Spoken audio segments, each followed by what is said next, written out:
Hello there, and a very good afternoon. You are watching our weekly now Ukraine Q&A with Professor Michael Clarke, our military and security analyst. Professor Clarke, it's always great to have you. I get to speak to you all the time. I'm very lucky, but our viewers now get to... I always enjoy these sessions between you and I. We do have a nice time, and it's always great to be able to pull things out of your brain. And thankfully, viewers, you get to ask questions as well. And you have once again sent in many of your questions for us. So let's not waste any more time and get straight into them. This first question comes from Matthew O'Brien, Professor, and it's this. Are these moves by the Kremlin over the past few days a direct reaction to Trump saying he could potentially walk away from negotiations? Why is Putin deciding to hold peace talks now? Can we take him seriously? What's in it for him? And of course, this comes in the past 12 hours that we've heard these moves that President Putin is willing to kind of discuss a pause in the conflict. Yeah. I mean, we know that Putin doesn't want to stop fighting on the ground because he believes he's going to make gains, and he is, although he's made almost none in the last month. He believes he will make gains, and the weather is now favourable to a new offensive, and there may well be one developing. So he doesn't want a peace deal. He certainly doesn't want a ceasefire at the moment. However, he knows that Trump is losing patience. He knows that Trump is losing interest. And so this is not because he wants to move to a peace agreement, but that he wants to keep President Trump on the hook so that as and when ceasefire talks fail, as they look as if they probably will, may not, but they probably will, he wants to make sure that President Trump blames the Ukrainians and the Europeans for it. It's a way of shifting the blame and making it clear that President Putin, was willing to talk about all these things, but of course they're very complicated and with all sorts of things we've got to discuss first. Peskov, the spokesperson for the Kremlin, always says, well, this is all positive, but don't underestimate all the details we've got to get right. Whereas Zelensky this morning said he wants an immediate, unconditional and complete ceasefire. He said it again this morning. Yeah. Immediate, unconditional and complete. I agree to it. Why don't they agree to it? And the Russians will not agree to that because they don't want a ceasefire. But they're trying to maneuver President Trump into the point where he moves away from the whole idea, moves on to a different issue. He blames somebody other than them. Matthew's question talks about the sequencing, of course, because we heard last week, wasn't it, from Rubio and from Trump as well, saying that, unless there's something agreed, we're going to step away. Trump said, if there's no deal, we'll walk away from this. And then we had President Putin suggesting this Easter truce for 30 hours, which, of course, didn't hold at all. Never took place. No, I mean, it never would have taken place because in a front line of 1,000 kilometres in which you've got 750,000 Russians and 500,000 Ukrainians fighting along that line, just declaring a truce like that is never going to happen, even with the best will in the world, because people just don't hear about it in time, don't get the orders, and so on. There's a momentum. It takes some days to organise a truce, so just declaring something is just pure symbolism. And British intelligence, it's now officially stated by John Healey yesterday in the House of Commons, he said Defence Intelligence confirms that no truce took place on the Russian side. They continued fighting. He said they did not find any, he said, John Healey said, Defence Intelligence did not find any evidence of a ceasefire along the Russian lines. That's what he said. I think it was borne out in the casualty numbers reported by the Ukrainians that were shown by their offensive manoeuvres that they were trying to attack Ukrainian positions continually. Yes, I mean, it was a gesture from the Kremlin. Again, it was part of the idea of keeping President Trump on the hook, keep President Trump interested enough in Putin's good faith so that when this whole process is likely to fail, that the blame will attach to the Ukrainians and the Europeans, and Trump will still want to make a strategic deal with Russia over minerals and trade and releasing the sanctions. Matthew's last question in this, and that's one I've asked you since February of 2022 to get inside Putin's head. Matthew asks, can we take him seriously? Well, we can take Putin very seriously in terms of what he intends. What he's intended since 2007, that we know of for definite, is to recreate as much of the old Soviet empire in Eastern and Central Europe as possible. And he'll do that by different means. But he believes that that the collapse of the Soviet Union was a historic injustice to the Slavic peoples and to the Russians, and that he, as a leader, he feels he has a duty to history to put that right as far as he possibly can while he's in power. So in that respect, he's consistent, he's believable, he's not hard to understand, and you can read anything you like that he's said in the last 10 years. You won't find anything against that idea. You won't find any contrary ideas to the ones I've just expressed. He's been telling us, has been showing us with his actions over that period. Maya Angelou, the famous American writer, she said, when somebody shows you their true self, you should believe them first time. Yeah, exactly. You should have believed him in 2007. That was his true self. Okay, question now from Fern. Putin may want to end the war along current lines for the reasons you've laid out, Michael, but does Russia really have control of the areas on the maps which haven't changed much? Or is there a resistance, as there were in parts of occupied Europe, and especially by the French during World War II? Yeah, no, he doesn't have control of all the areas he claims. When the war started, the Russians had complete control of Crimea, which they'd had since 2014. They had about a third of the area of Donetsk and Luhansk, these two regions, which they control through the militias. So they had about a third of that. And they didn't have any control over Kherson or Zaporizhia. Since this third war began in 2022, February 2022, they went from a third of control of Donetsk and Luhansk to two-thirds of control of those provinces, about two-thirds of Zaporizhia, which they took, and they took the whole of Kherson, and then got kicked out of about a third of it in the autumn of 2022 in the Ukrainian offensive then. And so they've moved from roughly controlling a third of the provinces they claim, the 4 new provinces they claim, to controlling more than two-thirds of them, three-quarters of some of them. But they don't have control of all of the provinces that they claim are now Russian. Remind us, when did they hold those phony election referendums in those provinces? Oh, after September 2022. They declared them annexed in 22, and then they held these referendums in I can't remember the date offhand, but I think it was the spring of 2023. And they were completely phony, and which showed that they said that the majority of people living there wanted to be Russian. Yeah. The other point from Fern's question as well is about the resistance and the resistance fighters. And there are some known resistance fighting groups, aren't there? There's a group called Atesh that fights, I think, out of Crimea as well. And there are other groups, Yellow Ribbon as well. That's another resistance movement. There are numbers. Yeah, there are. And there was a lot of civil resistance in Kherson to begin with, in the city of Kherson, when the Russians first moved in. But, in those days, this is late 2022, mid to late 2022, the thing was a bit gentle then. The resistance was civil disobedience and demonstrations on the street. You could tell from the the sort of video clips we saw, the Russian soldiers were, young professional soldiers. They didn't quite know how to react because they were talking to Russian-speaking people who they thought of as more or less Russian. And there was a sort of a sense of a standoff. And it was all a bit, gentle is not the right word, but it wasn't brutal. But since then, the FSB have moved in, and there is a sort of Gestapo element now to all resistance.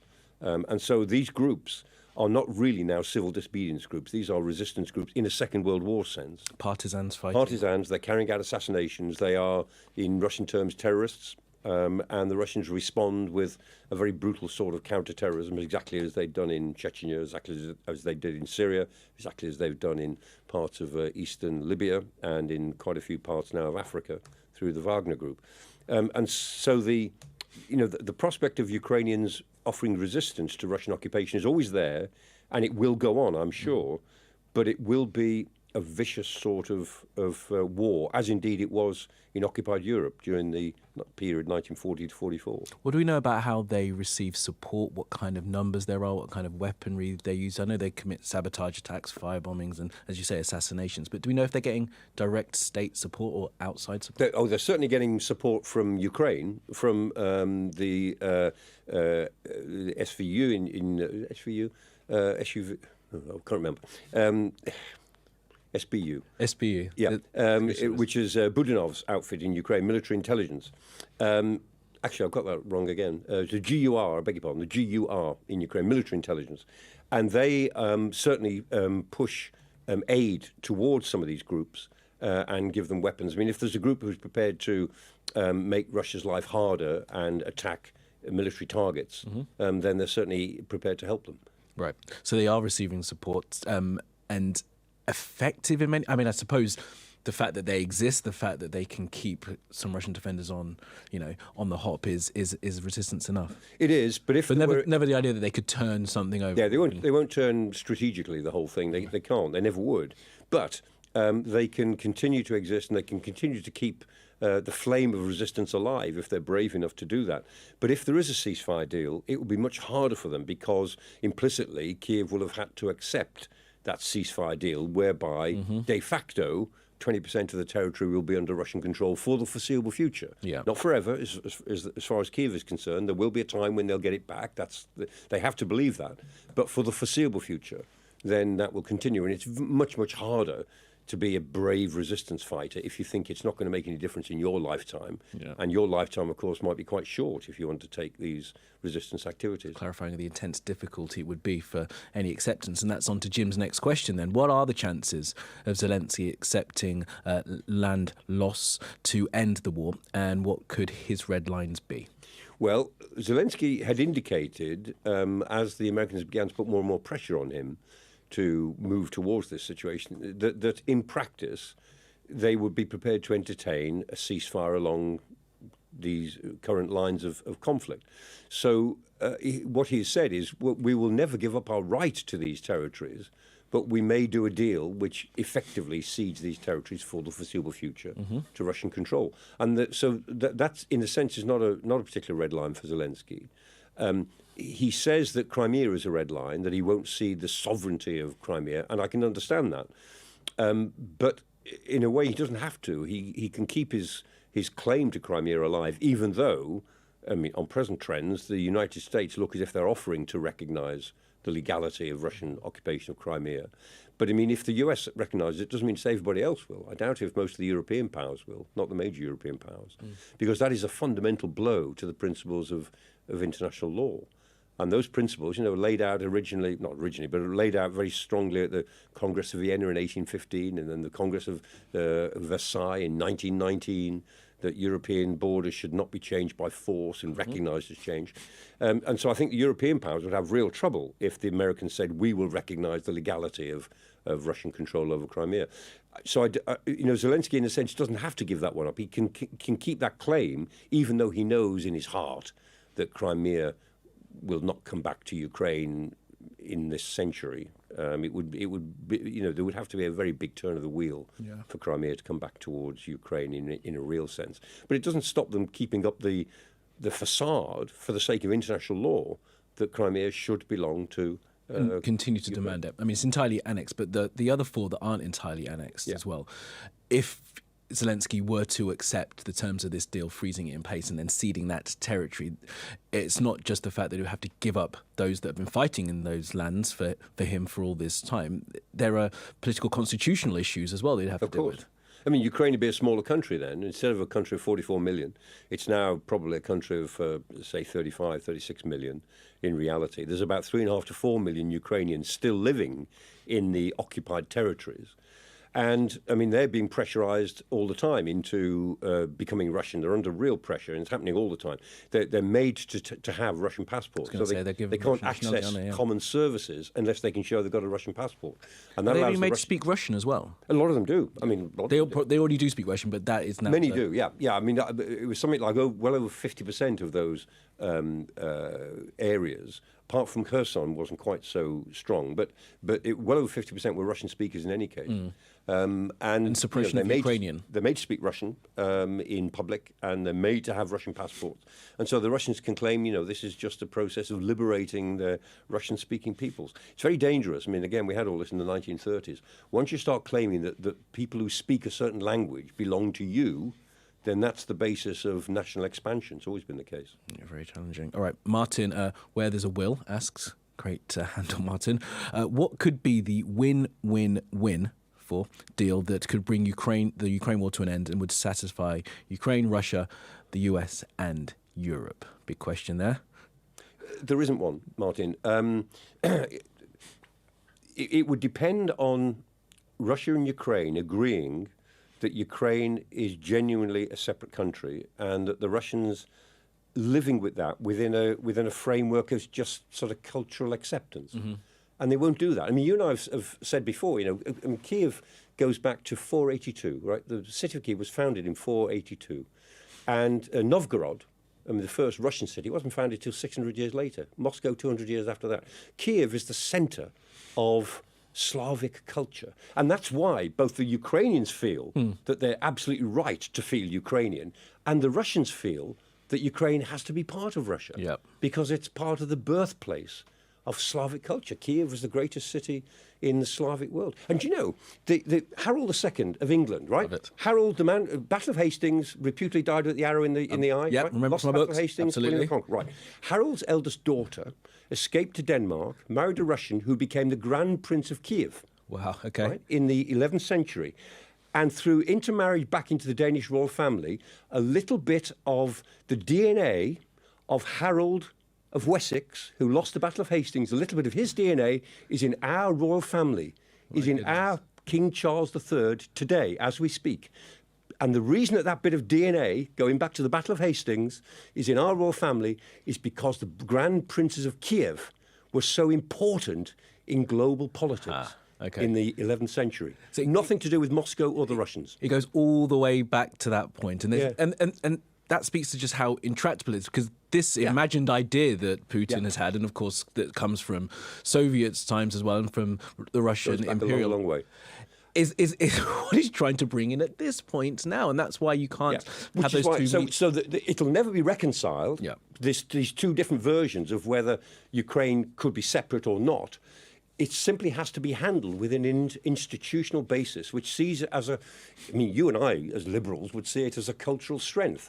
But of course, people will fight over it, and have fought over it long and hard for many generations. Somehow, there'll only be a win-win-win-win when that becomes institutionally settled and can be handled in if you like, a generous way, as opposed to a zero-sum way, which is the way it's sort of at the moment. It's zero-sum. If you have more control over your territory, then we have less. Yeah, I mean, Martin has that where there's a will in his handle, so I'm going to see if there is a will here at all. In those regions that are predominantly Russian-speaking, if you were to have referendum and those people there were to decide in which country they chose to live going forward, could you find a win there that then would satisfy the Russians if Ukraine never joined NATO or did join NATO?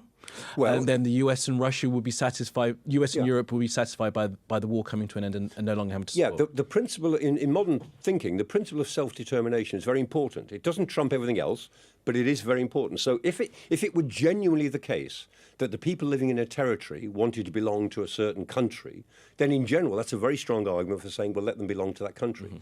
If that's what they genuinely wanted. And of course, the Russians are playing on the idea that, look, if they just create this colonization, in 2 or 3 generations, by the 2060s, 2070s, everybody there will genuinely want Russian passports, of course. Exactly. Become Russians, aren't they? They'll be second and third generation from the invasion, and people will forget the circumstances of what happened. And that's self-determination. And that is a principle which can go, as it were, counter to the principle of international law that boundaries can't be changed by force. But what we're holding on to at the moment is that boundaries can only be changed by consent. And one of the elements of consent is self-determination. But we're a long way from that in the occupied territories at the moment. Simple answer then, no. There's no satisfying for all parties involved in this at this point. Right. On to the question from Mitchell. If Ukraine has proved one thing, or at least Russia's invasion of Ukraine has proved one thing, it's that even with sociopaths in charge, the world is unlikely to ever descend into nuclear warfare, ? Yeah, the nuclear question comes up a lot. We've talked about it a lot, and because it keeps coming up, I realise it must be on people's minds. And I think it's right. Again, as we've said before, nuclear deterrence, the whole concept of nuclear deterrence, works better in practice than it does in theory. The theory is full of holes. I've never liked nuclear deterrence theory, but I recognise that in practice, all leaders, they know what nuclear weapons do. We know what sort of destruction they bring because we've seen it. We test it. And therefore, there is a great reluctance to move to nuclear weapons in reality. But too many leaders now are prepared to rattle the sabres. They're prepared to threaten. They're prepared to hint at it. In reality, nothing has happened in this war, which in Ukraine, which brings us any nearer to a nuclear exchange than we were before. I was going to say, it's anything in terms of the fighting risen to the level where you could think that none of it there may be any kind of pretext to use one. None of it has. And I think, again, the basis, this is where nuclear deterrence does sort of work in practice. Nobody would go there, given the consequences, and the unpredictability of what would happen next. We know what the destruction would be if a first exchange of weapons or first use of weapons, but we've no idea what would happen next, because everything would be off the table then. It would just be chaos. Because of that, nobody is going to go towards nuclear use unless they feel their basic country is threatened, unless they really feel their very existence is threatened. That's what the Israelis assume, although they'd never admit that they've got nuclear weapons, but we all know they have. That's what they assume. That's what the Russians say. That's what the West says, Britain and America, France. We all say it's a weapon of last resort. If we felt that our very existence, our core existence was being threatened, then we might use them. But for anything less than that, why would you do it? Why would you? When you've no idea what will happen next. Where it will go next. Indulge us, Michael. The Ukrainians gave up their weapons, their nuclear weapons, in 1994? 1994, yeah. Right? Would the invasion have happened had they been able to hold on to those weapons? I doubt it. That was the point. This is one of the reasons why the Ukrainians feel so embittered about this. I mean, they inherited nuclear weapons from the old Soviet Union, and they had the best stock of them, actually. There were three countries inherited them, Belarus, Kazakhstan, and Ukraine. Belarus and Kazakhstan gave them up willingly because they couldn't really do much with them. The Ukrainians, because they're technically very sophisticated and because of the siting of some of the fields, they could have made them work. And they did possess them, and they drove a very hard bargain in Budapest in 1994, and Russia, America, and Britain gave them a security guarantee if they gave up their nuclear weapons. France also, they didn't go in with the tripartite thing, but France then gave a separate guarantee. So in reality, America, Russia, Britain and France all guaranteed Ukrainian security if they gave up nuclear weapons, which they then did after a tough bargain. And now they say, look, if we'd had weapons, if we'd had them and we knew how to use them, the Russians wouldn't have dared. What was the political leadership in Ukraine like at that time? Sorry to it was corrupt. Right. and it wasn't very good. That was the point. I mean, like all the post-Soviet states, it was fairly pro-Moscow, and that was what created the famous Orange Revolution, which is where things really began to diverge between Moscow and Kiev. But I mean, if the Russians had got to the point in 2022 with the Ukraine that we then had, or even 2014, where Ukraine had real control over its weapons, it would have been a very risky thing for the Russians to have undertaken. Would they have done it? I suspect not, but of course we'll never know. No, we never will. But the Ukrainians are convinced. They're convinced. They're convinced they wouldn't have that the Russians wouldn't have invaded if they hadn't given up their weapons. I mean, Michael, I think it would be extraordinary to think that they would have invaded a nuclear-armed neighbour in this way. Yeah. Right. All right. Before we go into our quick fire round, I've got a question that's coming from YouTube. Thank you very much for that. Super Duper Tech, who has asked, how long do we think it will be before the USA does what it says and walk away from the table? I think it's a good question because we are running up to 100 days. Yeah. He said 24 hours he's going to do it. Failed. And then he said, I'm going to get peace in 100 days, and that's coming up. Well, actually, Keith Kellogg said 100 days, and then Trump said, more like 6 months. But 100 days has always been this sort of figure that hangs over every president. It goes back to Kennedy, the first 100 days. It's so momentous, the Kennedy sort of presidency. Arbitrary. And everything's become a sort of 100-day probation period. Yeah. And so that 100 days runs out, I think it's on the 30th of this month, which is next week. And so that's why Trump is putting great pressure on everybody to do a deal. And I think, will he walk away? Yes, I think he will. I mean, I think he will personally. But the US might stay in it a bit longer if they thought they could get something out of it. But I don't think they can get anything out of it really. And I think that Trump will walk away in a couple of weeks' time. That's my guess. But if we're still talking then, Kamali, if we're having a Q&A, then you can ask me again. I hope that we are still talking then, Michael, and I want to push you on that. Do you really think he's going to walk away? I mean, look, they haven't agreed another package of weapons yet, so we're already seeing that. That's a signal, isn't it? They'd have to organise that, get the votes done. You think he could just leave it? I think he'd kick it into the long grass. And focus on other stuff. And he'll focus on Iran. And say he'll blame the Ukrainians and the Europeans. And there's a parting of the ways coming between the United States and Europe here. And we'll see that if it goes as badly as I think it may go, and I hope I'm wrong, then we'll see that at the NATO summit at the end of June, 24th to 26th of June. Okay, the Ukrainians are hoping you're wrong as well, will be a humdinger when we get there. Yeah. All right, let's go on to another couple of questions. I'm going to pause the quickfire for a bit because I've got a few questions that have come in from the app. Thank you very much for this. John has a question here. Given Kaliningrad's contribution to the Russian economy, that's the exclave. Kaliningrad, yep. It's the Russian exclave. Why has the West not considered closing its Polish and Lithuanian borders, severing road and rail links, and forcing all transit of goods and people to be conducted by air and sea, so squeezing the exclave? It's done quite a lot. It has. Okay. As a result of the war, it actually started to cut off Kaliningrad from ground transport. It's this area called the Suwalki Gap between Kaliningrad and Belarus, which is one of these things that NATO thinks about a lot, the Suwalki Gap. And it is literally a corridor about it's only a few miles wide and about 60 miles long, 60, 80 miles long. Mm-hmm. And that links Kaliningrad, which is Russian territory, with Belarus, which is, of course, an ally. But as a result of the sanctions that were imposed immediately after the Russian invasion in 2022, a lot more stuff has been having to come by sea to Kaliningrad. So Kaliningrad is being squeezed, and the Russians do feel it. They do. They do. Could it be squeezed more? It could, yes, it could. And it is a sort of pressure point, Kaliningrad. I mean, a lot of people in NATO, they worry that Kaliningrad is a sort of an outpost of Russian aggression against NATO. I think it's the other way around. I mean, Kaliningrad is an outpost of vulnerability because it's surrounded by NATO, by and large. Unless the Russians were prepared to charge through the Suwalki Gap, and cut off the Baltic states. And that was what they used to worry about. But that was before Sweden and Finland came into NATO. And so in the Baltic is now effectively a NATO lake in that respect. So Kaliningrad is in a much more difficult strategic position now, with Finland as a very useful member of NATO, sitting right over the other side of the Gulf of Finland. What's that saying from the Second World War about squeezing Berlin? Wasn't that a phrase that was used to try during the Berlin airlift? Like if you wanted to upset the other side, that's right. You squeezed it. Yeah. We put pressure on them. Yeah, that was a 10-month the Berlin airlift.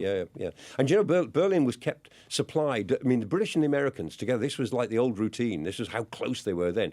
They kept Berlin supplied with more than they had before the blockade. In that 10 months of literally aircraft every 30 seconds or so landing. It was a terrific effort, and they kept Berlin supplied. And eventually the Soviets had to they just gave up. They said we couldn't squeeze West Berlin enough by blockading it by road. Right, another question from the app. This is from Andrew Alonzi. Very polite, Andrew. Thank you for this. Dear Professor Clarke, what are the broad contours of the American plan so far as we know them? Tell us about American interests in these negotiations. Is America an impartial mediator or an interested party? And then thank you. Thank you, Andrew. Yeah. What it tells us about American motivations is that the American objective is to create a rapprochement with Russia. I mean, the Trump administration... Are you convinced now that is totally where they want to get to? Personally, yeah. I mean, that's what they want. They want a new relationship with Russia for all sorts of economic reasons and geostrategic reasons. So economically, they think there's so much good trade to be done with Russia by getting rid of sanctions. Don't worry about the morality issue. Don't worry about the international law. That's all for liberals. Just do some hard-nosed trade deals, get hold of minerals that the Russians have got to sell, and... pull Russia away from China. That's their geopolitical thinking. Now, I think that's extremely superficial thinking, but there you go. That's what they think. So there's a good economic motive. For them, there's a good geopolitical motive. And as we've said before, I mean, Trump doesn't really care what happens to Ukraine. He just wants to get it out of the way. He just wants it off the table. And that suits Putin. If Trump moves on, Putin continues with the war. As long as he just keeps pushing steadily for more and more control over Ukraine, the Americans will have given up on it, and Putin can still pursue a rapprochement with America, which brings him back from the cold. I mean, he's been a pariah since 2014. He's been a pariah, and a complete pariah since 2022. Now Trump is offering him the chance to come back into the world fold, the world community, as one of the three big dictators. I mean, Trump, Putin, and Xi Jinping will organize the rest of the world. Can that thought be detached from Trump's first term and what he described as the Russia hoax, but those rumours, insinuation of closeness and the evidence that some people say have found that shows the closeness of Donald Trump to... It is. I mean, you never know quite what the motivations are for what Trump thinks, because he's so... I mean, in some ways he's consistent, in other ways he's completely inconsistent. Depends, how he's been consistent in not wanting to criticise Vladimir Putin. For sure. He's the one world leader he will not criticise. And he does seem to feel an affinity because he's so bruised by by what was said in the and what was done in the election campaigns up to 2016, and then during his first term. And the fact that the way the law has pursued him, in his view, completely unjustly, he thinks he's the subject of a witch hunt. I mean, like all the great autocrats, George Orwell used to talk about this. He has a sense of injustice. First of all, I am a victim. All the great dictators say they're victims. And secondly, they say they are setting right a historical injustice. So I'm the victim, Donald Trump. I've been subjected, like Vladimir Putin, to the most outrageous slurs, etc. And I'm setting right a historic injustice to the way America's been treated by the rest of the world and its allies, just as Putin is responding to a historic injustice of what happened when the Soviet Union collapsed. Dictators, Orwell was dead right about that. Sense of victimhood and a sense of injustice. That's what drives them on. Certainly does. All right, let's move on to the quick fire questions, Michael. I'm looking forward to this. I don't know if you can answer a question in 30 seconds, but we are going to try. Go on, I will. I promise. You can do it, Michael. Come on. All right, the first one here is from Lee. I'm not going to time it, Michael, but we'll try and keep them short. If Ukraine rejects giving up Crimea and carries on without US help, with just Europe by its side, what is the most likely scenario for the war in the months and years that follow? Ukraine can continue fighting. It's not a small state. It can keep on going. Two key questions are, can it keep on going if the Americans withdraw their intelligence help? And the answer is yes, but not so well. And then the bigger question is, do the Americans turn off Starlink? Which is Elon Musk's critical. satellite. That's Right. Elon Musk. Yeah. And if they were to turn off Starlink and withdraw their intelligence help, then Ukraine will certainly lose territory because the Europeans can't compensate for that. But as you said, I think that was in 30 seconds, but as you have said, in 5 to 10 years, the Europeans could perhaps replace some of... Yes, they could, but not this year, not next year. 5 to 10 that's a long time, and a long time for them to continue fighting. All right, good. Maybe more. I mean, maybe 3 to 4 years if they really went for it, but not 2025, not 2026. Right. On to a question now from Pellister. We're still in the quick fire round. What does pulling out of meetings achieve? Of course, they've stopped. The Marco Rubio and Witkoff have decided not to come to this meeting in London today. What can we learn from this? Yeah, Sabir is still there, who's the Ukrainian foreign minister, and Umarov, the defense minister.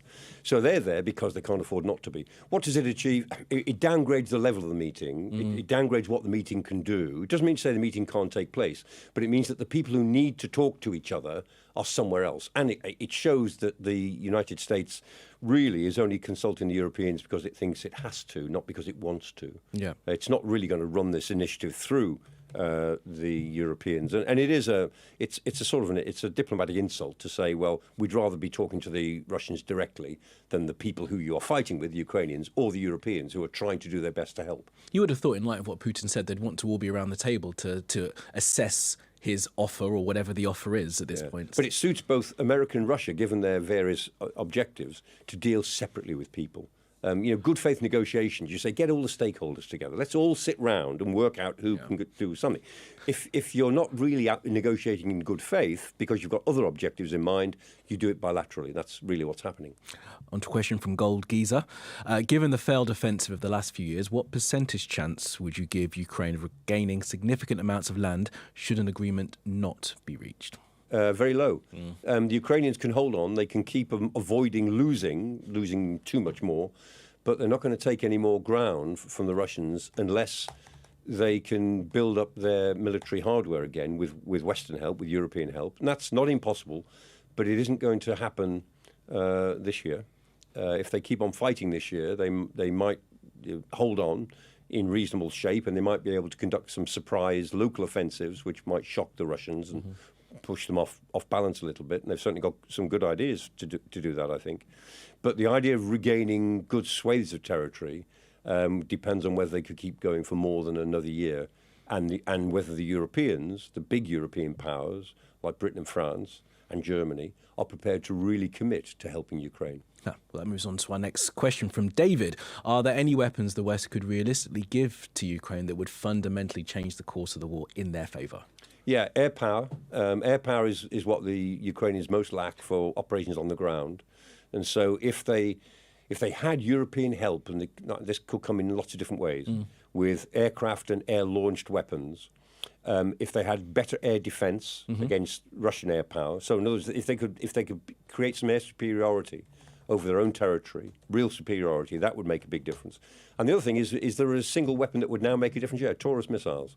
From the Germans. The German Taurus missiles, which Chancellor Scholz has said he will not give in any circumstances, and Friedrich Merz said he will want to give, but he's got to persuade his SDP colleagues that they should agree to it. I think the Germans will, and Taurus missiles will make a difference here. If you don't mind, everyone, I'm just going to get you to expand a bit on that. So when you say air power, what do you mean? Because they've got the F-16s. What should they they need have? F-22s, F-35s. I mean, what kind of airframe do they need to? They need more of their own aircraft and trained pilots to use them. And F-16s are fine, but they need others as well, as the Rafale and so on. I mean, there are other European aircraft.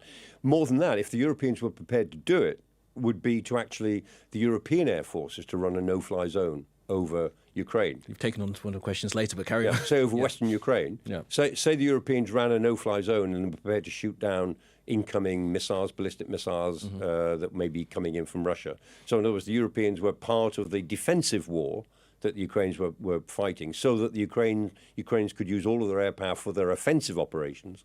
That might make a difference on the ground in a way that the Russians would find very difficult. Okay, my last follow-up then on the Taurus. Why the Taurus? Because they've already got Storm Shadow coming from us and Scalp. Storm Shadow and Scalp, which is the French version of the Storm Shadow missile. Taurus is a better range, heavier warhead generally, and a better warhead. Right. I mean, Taurus is really good at blowing up bridges, like the Kerch Bridge, right? And fixed installations. It really does a lot of damage to key installations in exactly the way you would want. It's not the sort of thing you would use against civilians, of course, but it's very good against military and infrastructure installations. Very interesting. Good question there, David. And I wonder, with what's happening in Germany, whether that Taurus has been talked about a long time, closer now than. Yeah, they should have had them 2 years ago. Yeah. But I think under Friedrich Merz, when he formally comes into power as Chancellor, which is very close now, then I think if he's persuaded the SPD to go along with it, then they'll allocate Taurus missiles. And the Ukrainians, I think, will be very glad of them as and when they arrive.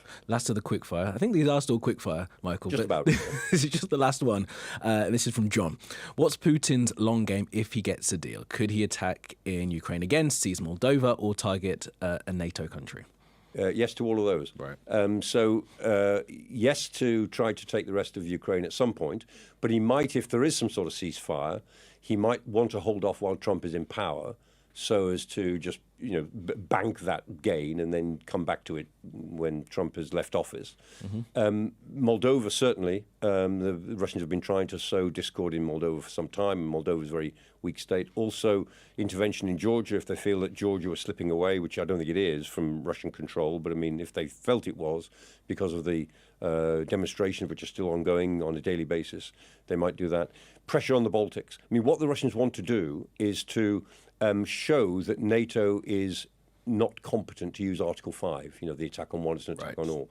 And by pressuring one of the allies, one of the smaller allies, probably in the Baltics, they might be able to show other members of NATO in the south that NATO won't defend you. That we can grab a little bit of territory, or we can create a problem, and there's nothing NATO can do to stop it. Probing that fence. Exactly, I mean, just probing.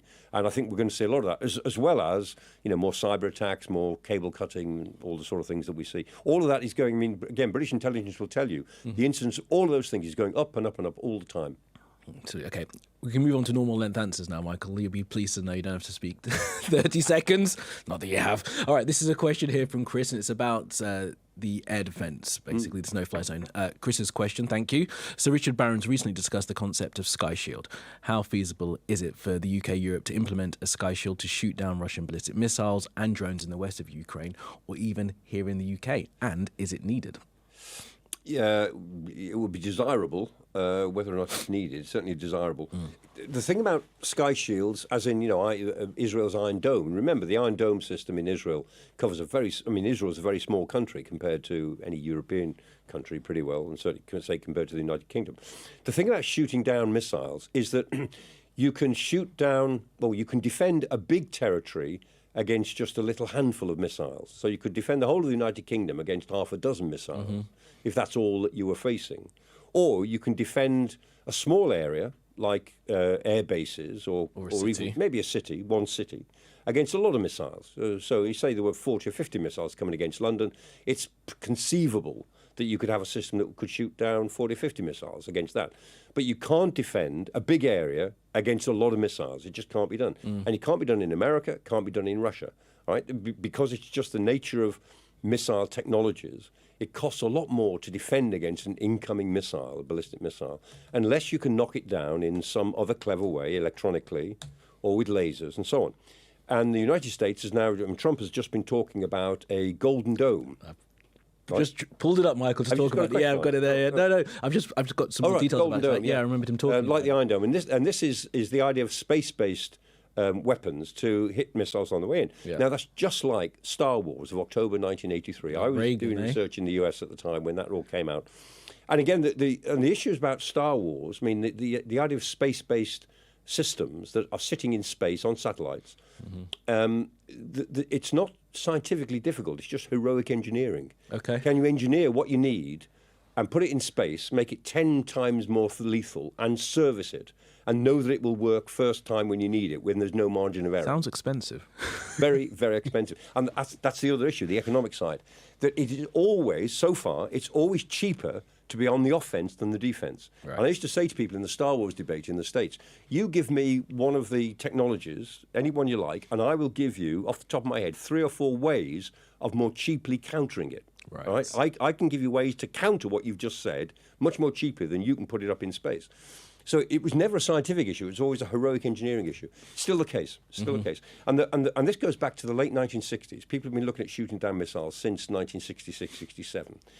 And it's still the same basis, that you can defend a small area against a lot of missiles or a big area against a few. But that's about it so far. Practically just not possible for that. An area of Western No, Ukraine. and you can choose. You say, okay, well, if there are 3 or 4 things we really have to defend, let's spend the money on defending them. That's a choice you might want to make. Yeah. But the idea of whole countries sitting under some sort of Iron Dome like Israel does, and remember, Iron Dome has not been 100% successful. It's been very successful, but not 100%.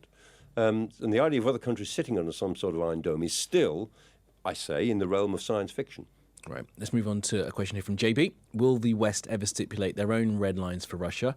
And will they ever remove the restrictions imposed on Ukraine to really strike back? No, I don't think they will remove those restrictions. I mean, the West Europeans, in helping Ukraine carry on, which I think they probably will, after the failure of a ceasefire, which is what I suspect is going to happen. I'm not absolutely predicting it, but that's what I think is more likely to happen. In that respect, the West Europeans will always want to avoid the idea that we are taking on Russia directly, because we don't want to do that. I mean, it's never been our intention to go to war with Russia. We will defend ourselves against Russia if they go to war with us, which increasingly they look as if they have a mind to do in different ways. I mean, not all-out ways, but ways that we will find unacceptable. But we don't want to get into a war with Russia. We've got no interest in trying to destroy Russia, despite what Putin says, nor could we even if we wanted to. I suppose in JB's question, though, it's this question of whether or not Ukraine can really strike back. I mean, what would Ukraine really striking back look like? We already talked, of course, they haven't got... Well, it looked like more of the same, Kamali, in the sense that, striking back against military targets, against, ammunition dumps and infrastructure, military infrastructure. With longer-range weapons hitting deep. Yeah, longer range, Russian trying to homeland. hit the thing that the forces need. What the Ukrainians don't want to do is start attacking Russian civilians or Russian cities. It would be pointless for Ukraine to get into an all-out war with Russia, who is 8 times bigger than it. Yeah. Why would it? What Ukraine wants to do is simply defend itself against this Russian aggression and convince the Russians over however many years it may take that conquering Ukraine is just not worth it, and it's better just to back off and think again. That's the best they can hope for. Well, maybe they're going to be what they call the steel porcupine. That's how That's right. they're trying to have them. Can they make themselves so difficult to conquer that the Russians will just give up for a while, at least for a while, and rethink, and then just hope that in the 10 years that might elapse then, that Russian approaches to the world might alter. We'll see. A couple more questions now then, Michael. Thank you for this. Daryl TS, does the West / NATO need Ukraine more than they need us, and why? No, the West doesn't need Ukraine. The West feels a responsibility to Ukraine, both because Ukraine, like most of the post-Soviet states, has lent towards the West, certainly initially, and wanted to join the sort of family of free trading liberal democracies. But we absolutely don't need Ukraine. And in some respects, Ukraine in the European Union would be quite difficult to accommodate because it's a big country with a very big agricultural sector. And that would make it quite a difficult country to you would have to adjust the common agricultural policy, for instance, to quite a big extent. They've begun accession talks, haven't they? Yeah, And they are on the road to membership of the EU, but it will be a very different sort of membership to the membership of other smaller countries coming in, because Ukraine's it's a pretty big country to take into any organization. So no, the West doesn't need Ukraine. It feels a responsibility to it and a sympathy for it. And this is what's driven Western enlargement, which has so enraged the Russians. NATO has never wanted to enlarge itself for the sake of it. It's always responded to other countries saying, please, can we come in? It's always demand-led. They all wanted to join NATO for the security it offers. They all wanted to join the EU for the prosperity it offers. And neither the EU, I think, had a bit of an expansionist agenda. NATO never had an expansionist agenda. When NATO, again, I've said this before, when NATO was 15 and 16 nations, it was pretty efficient. Now there is 32. It's much harder to run, much harder to manage. And most of the nations that have come in, apart from Poland and Finland and Sweden, those are the only nations that have come in that have really added something to NATO militarily. Right. All the others give you commitments without really making very much contribution. We could have a whole podcast discussion about NATO and the state of it ahead of...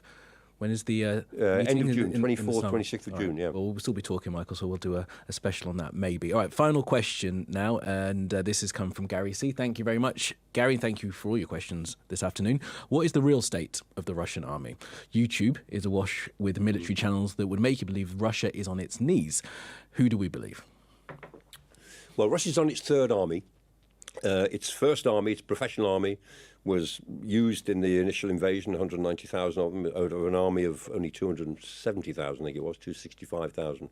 And they've used up that army now in the sense that it's been effectively dismantled and replaced by a second army, which was the army of conscription, the 300,000 men who were conscripted in late 2022 and 2023, mobilized rather, and then conscripts have been added to that.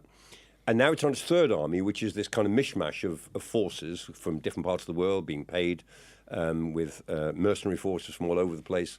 And there's the core of the first army there, the old elite units. There's elements of the mobilized army of the 22, 23, and then there's elements of this new army that are there.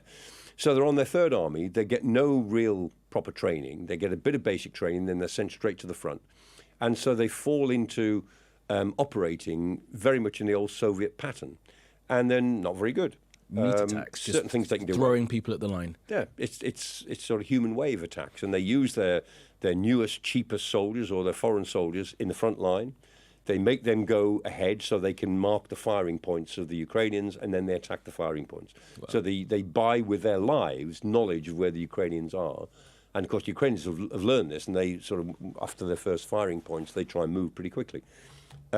So the Russians are struggling militarily, but they can carry on because they've got more people coming through. They're not recruiting as many as they're losing. If they're losing 1,300 a day, they're still recruiting fewer than 1,000 a day, even though they're paying vast amounts for people now to sign on. But they can carry on.